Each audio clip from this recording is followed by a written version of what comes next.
Welcome to all of you who've come here, with colleagues from around Ireland, and most particularly to people who have travelled from overseas. Thank you for coming here and making the journey, and I'm sure you'll have a rewarding experience.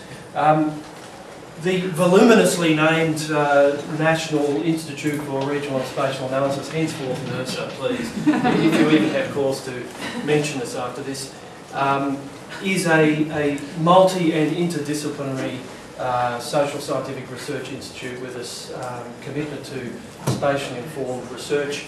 It's collaboration's in our DNA.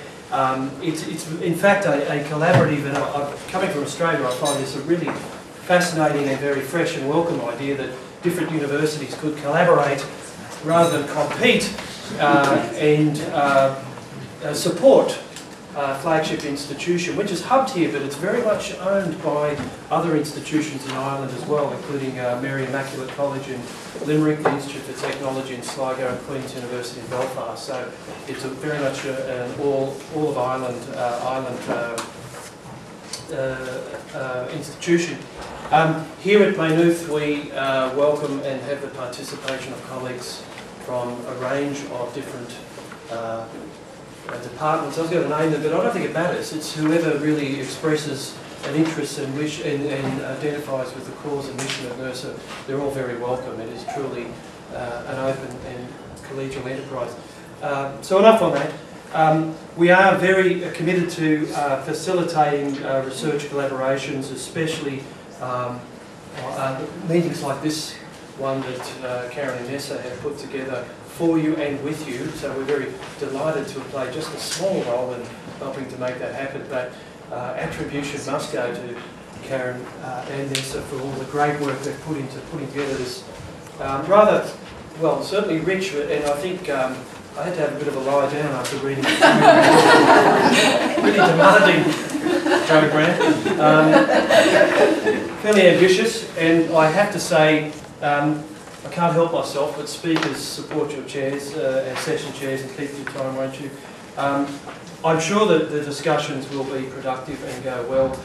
We'll have you wrapped up safely here in the Altus building, which has been a great redoubt in the buffeting winds that we've had here over the last few days. I think we're going to cast you out into our brisk spring tomorrow, and what I think will be a fascinating tour. It is tomorrow, isn't it? Yeah. So anyway, enough from me. Wish you all the best, and I'm sure you'll have a great time, and thanks for coming.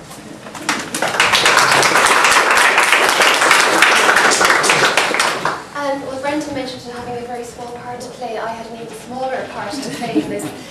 So I just want to say, céad míle fáilte mar gachéad in an son, agus an anna fáilte mar of chuig oscail na here in Maynooth.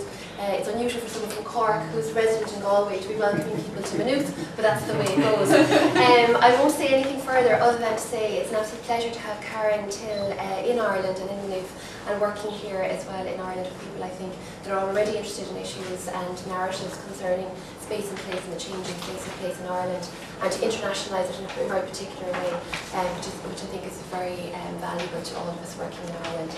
The final thing I'll say is that a friend of mine was travelling up down the country, going to conferences, doing oral interviews, meeting people. She works in Irish music studies, and her son said to her, he said, "Ma'am," he said, "what does it mean to be an academic?" And she said, "Well, you know, you kind of have to travel here, you have to write papers, you have to teach and whatever." And I said, "Jesus, ma'am, it sounds awful like an extreme sport." So I think with that in mind, and considering as well the length and the breadth of the country, we have been travelling for people from Scotland, from the south of England, from Australia, from Copenhagen, and some of us from Galway as well today. I think we have a few days of extreme sport to engage with, and with that I think we'll move very quickly on to the next session. So just a few more quick words to remind everyone that we do have a very full program today, so I apologize in advance to the speakers that I will be holding up little signs so the discussants can just pay attention and to reflect, but I will be trying to, with Nessa, keep you to your time. The other thing to remember is that we also have a book launch this evening as part of our discussion, and so we hope that you'll join us for that. We're very excited to have that as a new component to our growing network here, and so we're very excited to launch Victoria's edited volume on Joseph Boyce and his legacies in Ireland and beyond. And part of that is the internationalization that Nessa is talking about, that we believe that it is important in international collaborations to have partnerships from all different scales, working within communities, learning from local experts, learning to listen differently.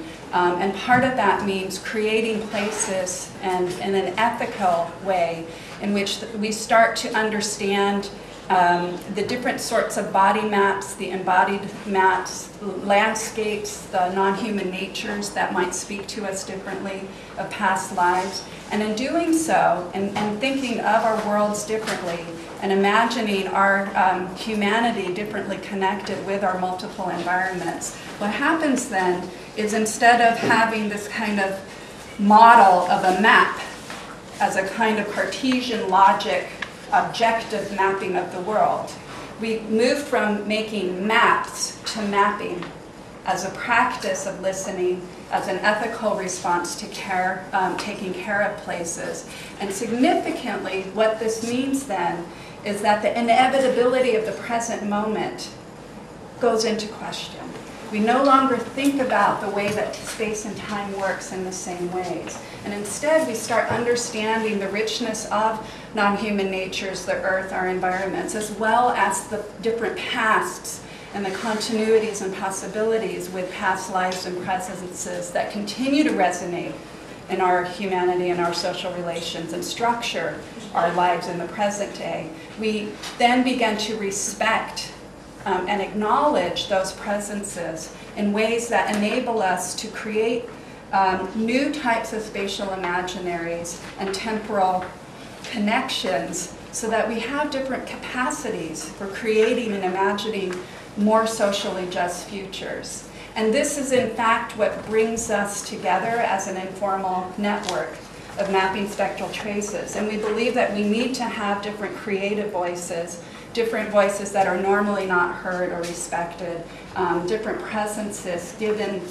a voice perhaps not through narrative or speech, but through performances, through dance, through utterances, through different kinds of relationships. And so this is the fourth such informal networked meeting. I just wanted to acknowledge that the first was organized by Judith Tucker, the University of Leeds last year. We had a second one which I organized at Virginia Tech in the fall of last year, and then Ian Biggs and Mel Shearsmith organized the third in, and I'm looking for Mel, yeah, right behind me, and I'm looking straight at you, at Bristol. And we hope that there will be another event we're planning with Omosaite sometime in Galway in the next academic year, another event in Leeds, and then to wrap up perhaps this couple-year conversation, we'll have a series of international exhibitions and a longer symposium event in October in Minneapolis of next year. So we're just trying to also give you some past and future trajectories, and we're not exactly sure what will happen in between. So just to remind you that tomorrow we also have a full day, and we'll be engaging with some of our local creative institutions. And I wanted to just give a very, very big thanks to Mick Wilson, who's sitting in the back. He's also one of our key sponsors and partners in this event. Mick is the Dean of the Graduate School of Creative Arts and Media in Dublin, which is connected to the Dublin Institute of Technology and the National College of Arts and Design. And Alan Mee was also with Mick, and Alan will be coming soon, I think, at UCD Urban Design and Architecture. Incredibly generous to a full-on American stranger, right? I go to a book launch and an event that Mick organized in Dublin, and just said, wow, let me introduce you to all of these amazing people. And the more I got to know Mick and Alan and others, and of course Nessa, who had been independently running a celebration of place, Omosaite program in a Space and Place reading group here in Ireland. I just was overwhelmed with the generosity of the people here. And so I wanted to also thank our partners. And our other partner also, the Irish Museum of Modern Art will be our host tomorrow. Boston College Dublin, who will host an informal follow-up conversation on Friday. And CREATE, which is a national development institution for collaborative and community-based arts and social and community-based contexts. And Sarah Tuck was also very instrumental in introducing me to an amazing range of incredible Irish artists. So we have a full program, and you're very welcome, as they would say in Ireland or American English. We welcome you. I always used to say you're welcome, and you're very welcome here means welcome.